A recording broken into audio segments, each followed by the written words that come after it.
Salam sahabat, salam santai, salam damai, dan salam sejahtera untuk kita semua. Kembali pada request dari sahabat kita ya, sahabat Jamrok Mania. Untuk requestnya yaitu Om Bro, bagaimana cara bom cucak hijau sebelum lomba. Nah, jadi seperti ini ya untuk sahabat-sahabatku semua. Mungkin sahabat semua atau sahabat yang bertanya ini baru perdana main cucak hijau ya. Jadi banyak sekali settingan-settingan yang belum dikuasai atau mendengar cerita si A, si B, dan si C masalah pengeboman EF, atau kita memberikan EF berlebih pada cucak hijau sebelum burung itu dilombakan. Nah, jadi pengertiannya seperti ini ya untuk sahabatku semua, karena pada cucak hijau itu adalah karakternya burung semi petarung. Nah, pada burung semi petarung apabila kita paksakan untuk bom EF, di mana EF itu tidak mampu diterima oleh tubuh cucak hijau itu sendiri, nantinya malah akan bikin cucak hijau itu menjadi over birahi atau dia itu mengumpul-ngumpul kayak bola.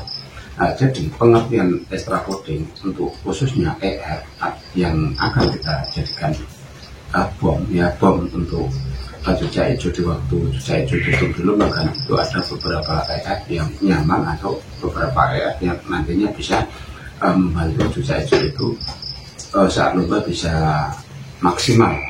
Artinya maksimal itu cucak hijau itu bisa hiper, bisa bongkar isian, dan yang lainnya. Jadi istilah bom EF itu setahu Om Bro ya, itu memang bisa permanen atau bisa terbaik pada cucak hijau, maksudnya cucak hijau yang sudah terbiasa. Tetapi untuk bom EF itu sebaiknya tidak dilakukan pada cucak hijau, karena untuk bom EF itu yang terbaik dan yang paling bagus itu hanya untuk kacar serta murai batu. Jadi kalau kacar dan murai batu di bom EF di hari sebelum dilombakan biasanya tarungnya akan maksimal. Tetapi kalau cucak hijau apabila kita ngebom EF ya, ngebom EF sehari sebelum dilombakan, itu kalau EF-nya tidak mengena atau terlalu tinggi kadar proteinnya, itu malah akan menjadikan cucak hijau itu seperti balon, atau dia birahinya kelebihan karena faktor EF yang diberikan sebagai bom itu tadi. Nah, terus bagaimana cara ngebom EF khusus pada cucak hijau? Nah, di sini Om Bro akan memberikan beberapa masukan ya, atau informasi tentang EF apa saja yang bisa dan cocok digunakan untuk bom khususnya pada cucak hijau. Nah, yang pertama adalah EF itu berupa proto ya, proto grontol boleh, proto halus boleh. Nah, proto grontol atau proto halus ini baiknya itu digunakan di H-1 sebelum lomba, dan nanti saat lomba cukup diberikan extra coding jangkrik untuk bekal di perjalanan dan untuk setting di lokasi pengkondisian. Dan yang kedua adalah jangkrik ya, jangkrik itu berupa jangkrik sayur. Jadi untuk bom-boman pada cucak hijau sehari sebelum dilombakan, kalau kita ingin ngefull EF itu bisa menggunakan jangkrik sayur. Kenapa kok jangkrik sayur? Ya, sekali lagi, kenapa kok jangkrik sayur Om Bro? Ya, karena jangkrik sayur itu relatif lebih rendah dari segi protein, beda kalau kita menggunakan jangkrik alam atau jangkrik kering.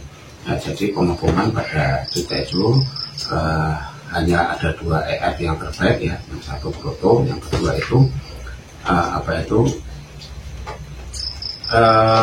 jangkrik sayur gitu ya. Dan untuk colokan, apabila kita menggunakan jangkrik sayur untuk colokan, pastikan Anda menggunakan extra coding ulat bambu ya, ulat bambu itu.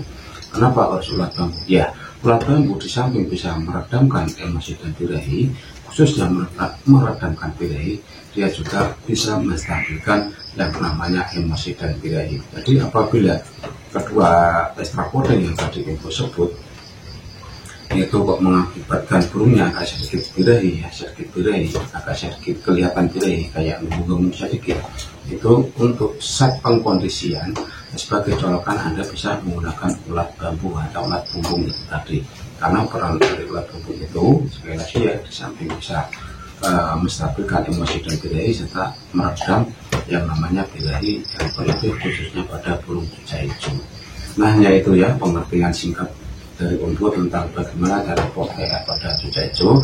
Jadi Om Bro di sini memberikan yang terbaik untuk sahabat semua supaya tidak salah sasaran, supaya tidak selalu di jalur kondangan. Artinya saat sahabat semua sudah bergabung di channel Om Bro Lover, insya Allah nantinya akan terhindar dari yang namanya kondangan mania.